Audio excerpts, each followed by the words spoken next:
Relationships are something that causes a lot of issues in people's life.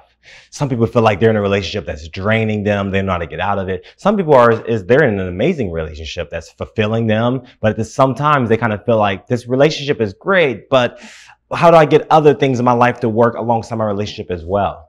What does it take to really have a balance with the relationships in our life where we have a relationship that's fulfilling, that's nurturing, that we feel like is supporting us in our mission, and also our entire lives is not just based on that relationship. We also have a life outside of the relationship as well. Relationships can be an amazing avenue to help you experience true love and divinity on earth as it is in heaven. This is the black and white truth on relationships.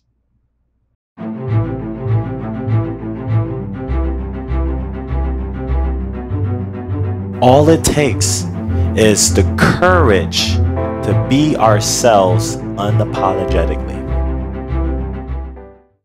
So for this episode, I've brought my beautiful life partner here to co-host this with me because I feel like the relationship that we've created is something that I would say it's one of those gifts from heaven that I have here on earth. And I would like to, or we would like to share this gift with all of you and learn how to create your own.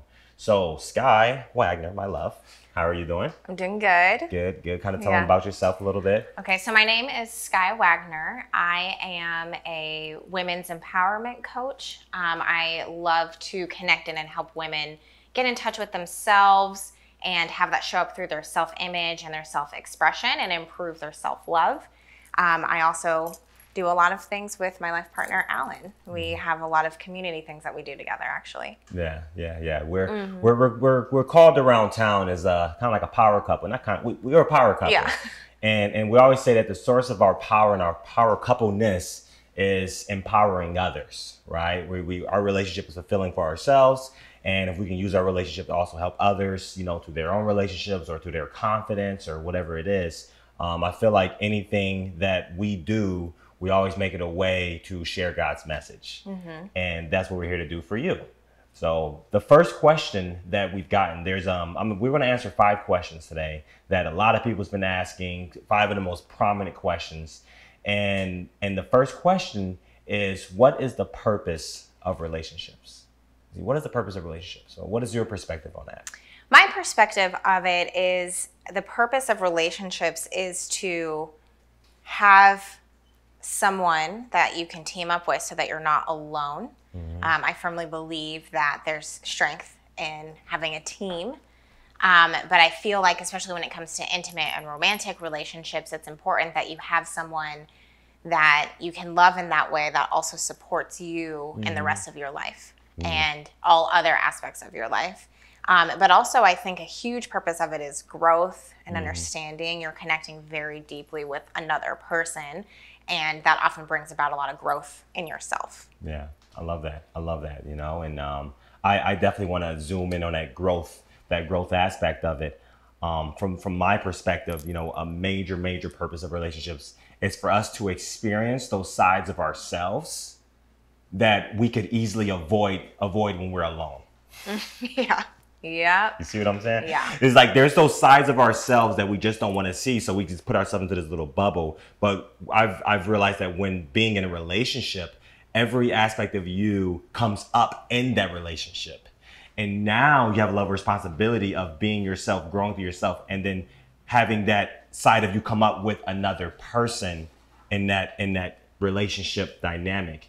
So I feel like a major purpose of relationships is for us to experience and heal the aspects of ourselves that we're looking to, in a sense, grow through, right? In a sense, we kind of get to create ourselves. Mm-hmm. Like I know what type of man I am, but being in a relationship with you, I've learned more. Okay, I'm a man in a relationship that I'm the leader. I like to be the direction of it. I like to, before a relationship, I was like, I don't know, it just depends on the girl. But I feel like an important aspect is don't get into a relationship without having an intention that you're going to grow from it within yourself.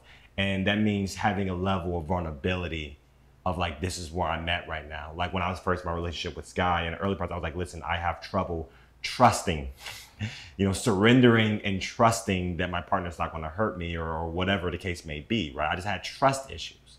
And so that was something I was able to grow through, that many people can grow through with a healthy relationship. Yeah, and to add to that, I had a similar thing. I had a really hard time opening up and feeling safe to be in that vulnerability.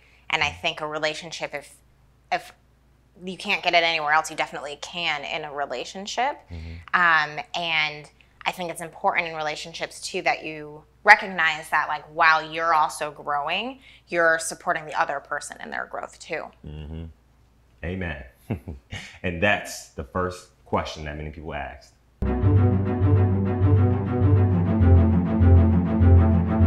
So the second prominent question that many people ask us is, why do so many relationships fail? Right? Why do some relationships fail? Why is the divorce rate 52%? Or and why is it such a thing that they just fall apart as soon as their people join together, as soon as they can fall apart within a year, 2 years afterwards? And I'm going to answer this one first because it's interesting how I've had my fair share of quote unquote failed relationships and navigated through that. And what I found is that from my perspective, the number one reason why relationships fail is lack of true communication. Lack of true communication. I mean, the type of communication that says, I'm willing to be honest with you because I care more to be honest than my fear of losing you. I care more to be honest with you than my fear of losing you. Because I feel like this communication allows a relationship to thrive because you're actually building a relationship with each other and not the idea of what you want to be for that other person. You know, it's always best to be in love with someone who's authentic and yourself be authentic than because the idea is sooner or later going to fall apart. You know, if you have like, I got to be this, I got to be that. If you ever feel like when you're with your partner that you have to perform in some type of way, or you gotta somehow like step up your game, or in a way that's like out of your integrity, you know, like relationships can cause us to grow, but when it gets to the point where you're just not even being yourself anymore, or you feel like you're with someone that is struggling so much in their life that you feel like by dating them, you'll make them better. And so you kind of got like this project, or maybe if I love them enough, you can never outlove someone more than the way they love themselves. And it takes raw communication, vulnerable communication from both sides for it to work. So I feel like a lot of them fail because people aren't telling each other their actual truth. I feel the same way. I think a huge part of it is failing to live authentically means a failed relationship. And there's a lot of different ways that this can come about. First of all, if there's any sort of relationship that you feel like you're settling for, I think that happens more often than it needs to, where it's like, okay, well, I can't really get anyone, so I'm going to go with this person. And then that person ends up not being a fit, or you have to somehow keep yourself in a box to be with that person, sort of similar to what you were saying about the having to perform in a certain type of way. That can last a really long time, but it definitely won't last forever. And it gets to a certain point where you're like drained and exhausted, and it catches up with itself. So I think that is a huge reason why a lot of relationships fail. I also think that sometimes when it gets to the growth aspect, there are people who are not ready for that. There are people who get into relationships thinking like, oh, this is my happily ever after. Everything's going to be perfect and fine. If I find the right person, it'll always be happy and fluffy all the time. And then you get to those growth moments, which tend to be highly emotional. And a number of people will give up at that point rather than sticking through and taking responsibility for themselves of like, how can I grow through this? How can I assist my partner to grow through this? They'll just run at the first sign of any sort of fluctuation, which is not healthy, but it happens. yeah, I think that those are the main reasons. Yeah. Have you ever been in a relationship that was more than 6, 7 years, 8 years? Yes. Okay. So I was married before. I was with my ex-husband for a total of 9 years. And I would just say, to put it simply, we grew apart. Yeah, I was 21. And, you know, some people can get married at that age and be fine, but I was still figuring out who I was myself. And I sort of felt like, okay, cool. This seems like it works. He's a good guy. It seems like a fit. Sure, that's fine. Let's just do it. And there were so many things I would say that I dealt with that I was like, this doesn't fit with me. This doesn't align with me. This doesn't feel good. But it's not okay that I don't feel good with this. I just got to put up with this. This is just how it is. And I found myself also regularly trying to tone myself down in my expression. And that's just a personal thing I ran into with that specific relationship. Not everyone has that in their relationship, but that's what happened for me. And a lot of things came from that were just an issue. And yeah, that was an interesting thing too, because sometimes when you're in a relationship that long, especially when you start that young, you kind of feel like you're growing up with the person a little. It's hard to notice like, hey, actually this isn't working, because you don't want to let go of something you've been doing that long. So then you end up putting up with a lot of things. And I think that is, yeah, goes hand in hand with what I was saying too about relationships failing, is when I wasn't able to be my full authentic self and express myself fully during a majority of the relationship. I feel that probably he wasn't either. And it turned out that we were so different that we just really grew apart, but we tried to hide those parts of ourselves so we could still be together, and it just didn't work. That's authenticity. Sooner or later, the real you comes through, the real him comes through, and you realize we're not a match. Not a match. That's deep. That's deep, you know. And so that's question number 2.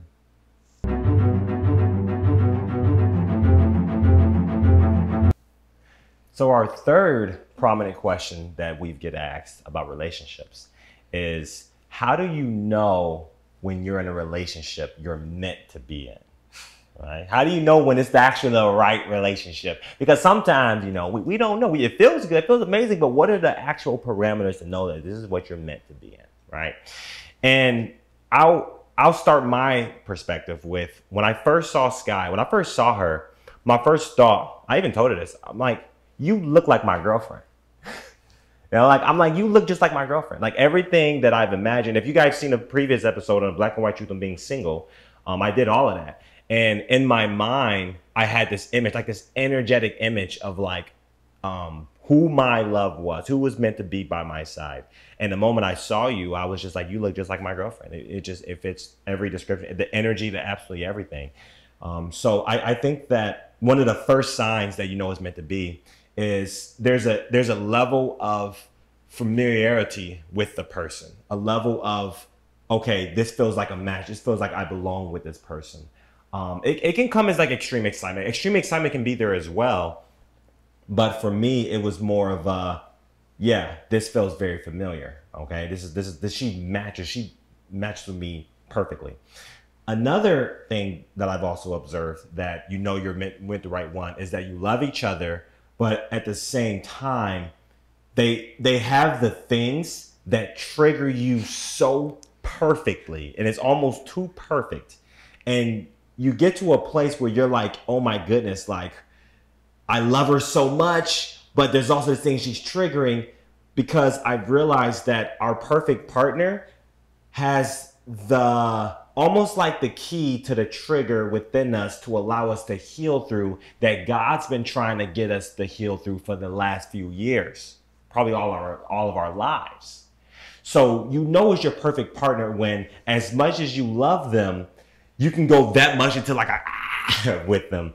Because in reality, it's not about the person that's in your life. It's about God showing to you that you have unprocessed wounds in your heart and unprocessed things about yourself. And God's going to manifest someone that's going to bring that out of you so you can heal that and then be a better human being for humanity and for yourself.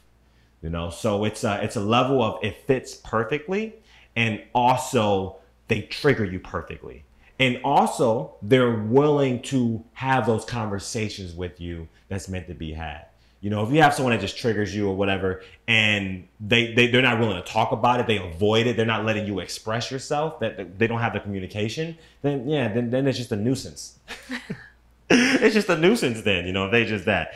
But you have someone that's in your life that, you know, you have pain that comes up and you share that with them and they hold space and they listen to you and the conversation is very much two ways. They're not always in their world. They're in your world as you're sharing. Those are some telltale signs that you're with the right one. Mm-hmm. You said that so beautifully. Oh, yeah, I try. Yeah, I feel like I second all of what you said. I feel another thing too to emphasize is just honestly how you feel. Like if you know that you can just be yourself authentically with the person and you're comfortable with that, it feels like home. It really does. And I think that is something that captures like, okay, you know you're in the right spot. And, you know, it doesn't really matter all of the different items you have of what your ideal partner is and how they compare to that, or all the different items that make a good relationship based on, you know, wherever you might find that. While those things are valid, it really comes down to like, do you feel at home with the person? Do you feel like you can be yourself with that person? And also, can you continue to grow with that person? Like as you grow through your stuff, you know, like we mentioned in point number 1 about your growth, you're going to have some personal shifts and you're going to change. Are they going to keep going along with you, or is it going to be like, oh, you changed, so I don't know if I like you anymore? Oh, yeah. And so it's like you reach a level where you might not know what your future looks like or what growth you're going to have, but you know that person's going to be by your side no matter what. And you know that you're growing together and it just feels very compatible. Mm-hmm. I like that. It feels like home. Mm-hmm. It feels like home. Mm-hmm. Yeah. Great one.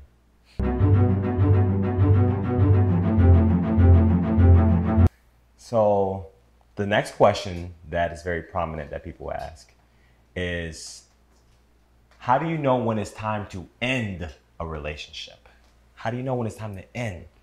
You know, it's interesting, like you've had, 9 years relationship and ending that, and the 9 years before you, I was finding one, figuring it out, right? She had 9 years in a relationship, and I had 9 years looking for a relationship for the most part. But how do you know when it's time to end it? I'll let you start with this one. I mean, there's a couple things that it comes down to. For one thing, like the feeling of home I was talking about before, it's like when you don't have that and aren't getting it. And obviously when you're new in a relationship, it's a little early, so you're still kind of learning the person to some degree. But when you've been in a relationship for a long time and it doesn't feel like home, or it doesn't feel comfortable, or you're constantly having to do the performance stuff or deal with your own emotions because you can't express yourself, or you don't feel like you're getting what you need support-wise from your partner, then it's time. I feel like, sometimes there's fears that come up, but I think sometimes there's also like this innate feeling of like you just kind of know. And sometimes I feel like that doesn't get validated enough. But if you really just know, you know. I think, and every personality is different, every relationship is different, what people like or need in a partner is different, but when you know, and it's one of those things that no matter what anyone outside of the relationship tells you, you still feel the same. I think that captures it. Mm-hmm. And if you feel like, in addition to that, you're having to minimize your own self or invalidate yourself in any way, and it's not changing and growing, because like we've talked about, like there's tough times in any relationship and there's growth that happens, but if it's not changing, it's not growing, then also that's a sign. And I would say also, if you really look at it as objectively as possible and you look at your core values as a person, the other person's core values as a person, where they're trying to head with the rest of their life going forward, and find that there's any sort of like fundamental mismatch there, then what you're really looking at is it might be better for both of you to not be with each other. And that's also a sign. It's very good. That's it's almost too good. It's like, with the prior. And for me, I can really simplify it down from my perspective is when it's time to end the relationship is when you think about ending it with that person, you feel a slight relief.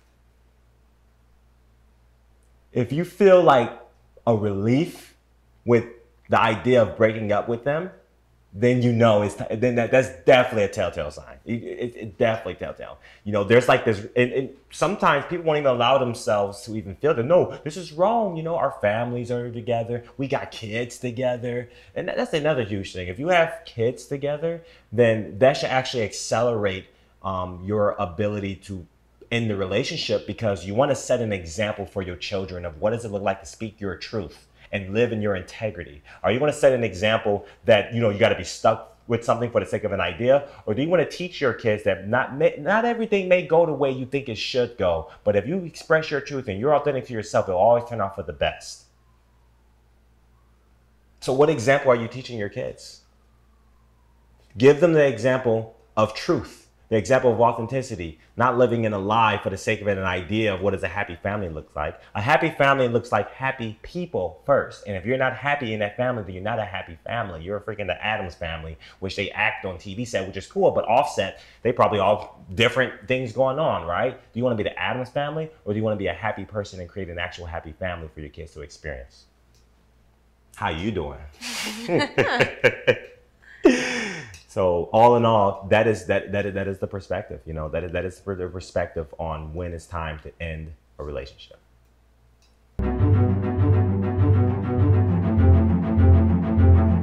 So the last question that we get asked often is, are there any rules to a relationship? Are there any cookie cutter like rules that has to be in a relationship? And this answer may seem a little mundane, but there's no rules. There's no rules. However, I'm asking something else though, okay? You get to create your own rules. And when you have a relationship with someone, that is quite literally your relationship and their relationship. And you get to co-create it together. So you get to create your own rules. And then another aspect of that question is, how do we create our relationship? Okay. And then the way we created our relationship was from the very, very first day. I had a conversation with Sky and we talked together, and we decided to have a mono polyamorous relationship. And mono polyamorous, or it's a form of polyamory where I'm open and I'm available to be with any other woman if I choose, if I choose. And then Sky has chosen to be the mono where she's monogamous with me. And this was something that we both self-selected from the very jump, from the first week or 2 weeks or something like that. It was very early on. Yeah. It was really, really early on, So there's many forms of relationship. There's monogamy. I always say monogamy is perfect. Polyamory is perfect. There's so many. The one thing that's most important about a relationship is it authentic to yourself? Is it authentic? Is it true? So the way that me and Sky have created our relationship is authentic to both of ourselves. And I've come to find that as of now, this is the longest relationship I've ever been in. Because it seems like every prior relationship, I wasn't being my full self. There was always a timeline. About 7 or 8 months in, I realized there's a part of my heart that just feels cut off or abandoned or let down. And so this dynamic with Sky, I'm completely myself. I'm completely authentic. And so now we're well beyond the longest relationship I've ever been in. And I'm pretty convinced. No, I know. It's my life partner right here. Simple as that. It's my life partner. And I'm grateful to have her in my life. I'm grateful to have you in my life too, babe. Yeah. And I feel like the first rule is there are no rules.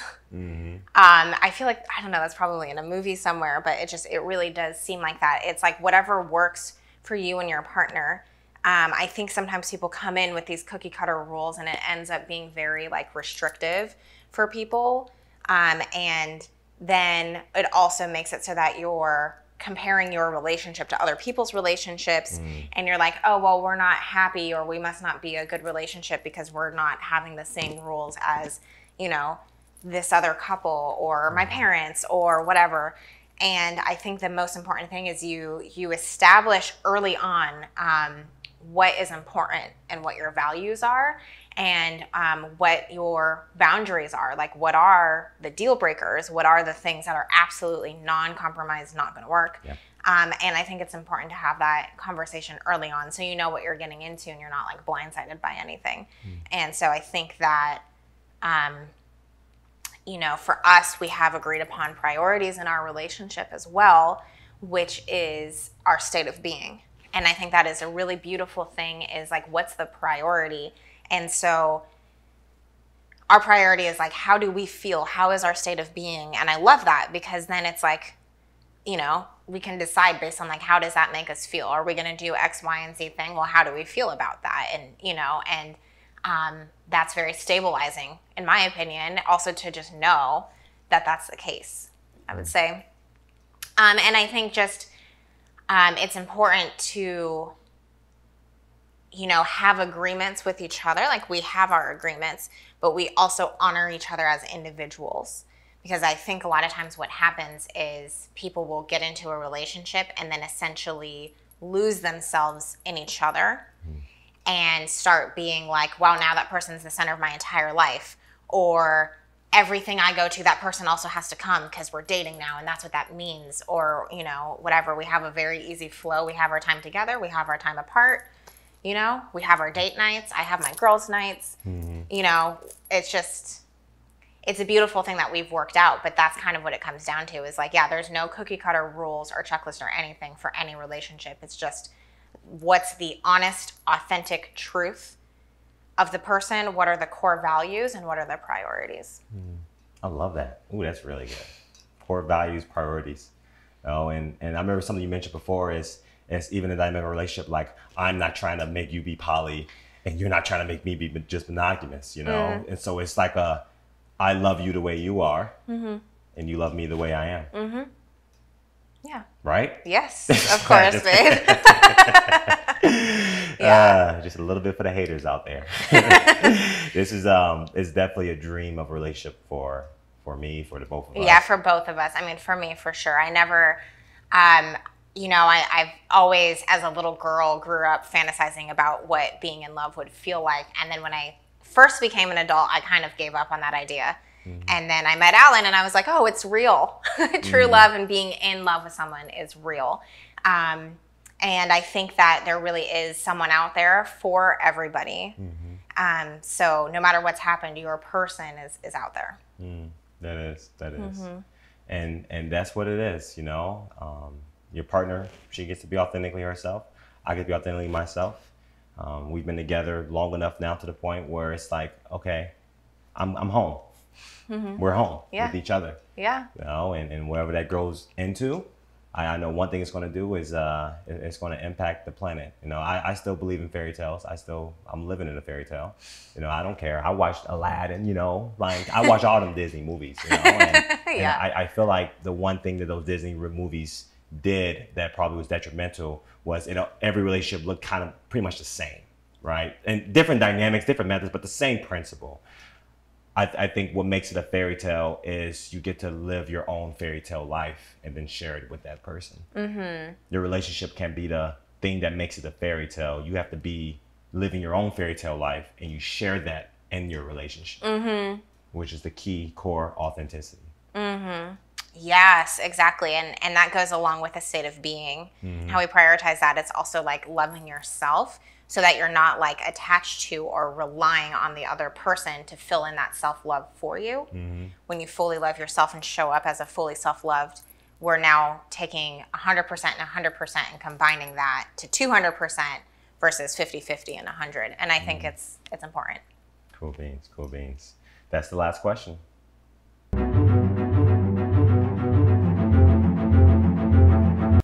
All in all, make sure that the relationship that you choose to be in is a relationship that allows you to choose yourself. That allows you to be yourself. This can be a romantic relationship. This can be a friendship relationship. It doesn't matter. Every relationship, the first purpose of a relationship is really for you to experience the sides of yourself that allows you greater joy. And when you're hitting that level of joy within yourself, then you share that joy with the person. You know, don't let your relationship be the only good thing in your life. Don't let it be the primary only thing in your life. Make sure that you already are focused on creating your own happy life within yourself. Now, a relationship can be a part of that. It can be a huge part of that. But what I always say is people that I connect with, make sure you have your relationship with God or relationship with your higher self first. Because the relationship with your higher self and you fall in love with that, then you'll automatically attract any relationship that relates to that. I started off marrying God, and then I married God and he brought me an angel. See? So have that relationship with your higher self and then allow that to manifest the partner that you're meant to be with. I love you so much. I hope you go out there and live your best life ever and do things on your terms and your way and your joy. And you create a relationship with divinity, a relationship with the highest love you can imagine, or relationships with your soulmate. So I believe in soulmates. I know soulmates exist, right? This has been the Black and White Truth on Televida.